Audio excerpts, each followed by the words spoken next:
అన్నయ్య. అరే తమ్ముడు, అక్కడ ఉండిపోయావేంట్రా? రా లోపలికి రా, కూర్చో. ఏంట్రా తమ్ముడు, చాలా రోజులకు వచ్చావు, ఏంటి విశేషాలు? విశేషాలు ఏం లేవన్నా. ఆటో రిపేర్కి వచ్చింది. 25,000 అవుతాయంట. నా దగ్గర 15,000 ఉన్నాయి. నువ్వు ఒక 10,000 సర్దుబాటు చేస్తే ఒక 3 నెలల్లో ఇచ్చేస్తాను. 10,000 గురించి అంత రిక్వెస్ట్గా అడగాలా ఏంటి? సరే ఇస్తా గానీ దగ్గరుండి ఆటో జాగ్రత్తగా రిపేర్ చేయించుకో.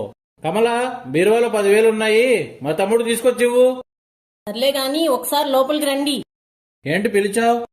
డబ్బులేమి చెట్లకు కాయట్లేదు, ఎవరికి పడితే వాళ్ళకి ఇవ్వడానికి. ఎవరికి పడితే వాళ్ళకి ఇమ్మని చెప్పట్లేదు, వాడు నా సొంత తమ్ముడు. అయితే ఏంటి? అయితే ఏంటంటావేంటి? వాడిని చూసుకోవాల్సిన బాధ్యత మనదే. మా అమ్మ పోతూ పోతూ చివరి క్షణాల్లో వాడిని నా చేతుల్లో పెట్టి, అరే తమ్ముడిని జాగ్రత్తగా చూసుకోరా, అసలు అవుటివాడు అని చెప్పి కన్ను మూసింది.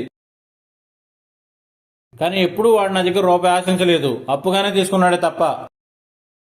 నోరు మూసుకొని వెళ్ళి డబ్బులు తీసుకొచ్చి ఇవ్వు మా తమ్ముడికి.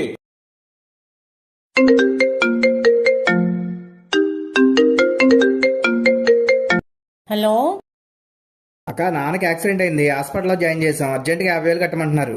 అవునా? నువ్వు కంగారు పడి మాకు, నేను బావని అడిగి తీసుకొస్తాను. ఏమైంది కమలా, కంగారు పడుతున్నావు? ఏమైంది? మా నాన్నకి యాక్సిడెంట్ అయిందంటండి, హాస్పిటల్లో అర్జెంటుగా 50,000 కట్టాలంట. ఏంటి వదిన, ఎవరికి యాక్సిడెంట్ అంటున్నారు? మా నాన్నకి యాక్సిడెంట్ అయిందంట అయ్యా, హాస్పిటల్లో జాయిన్ చేశారు. అవునా? నా దగ్గర 15,000 ఉన్నాయి. మందులు ఖర్చుకైనా ఉపయోగపడతాయి.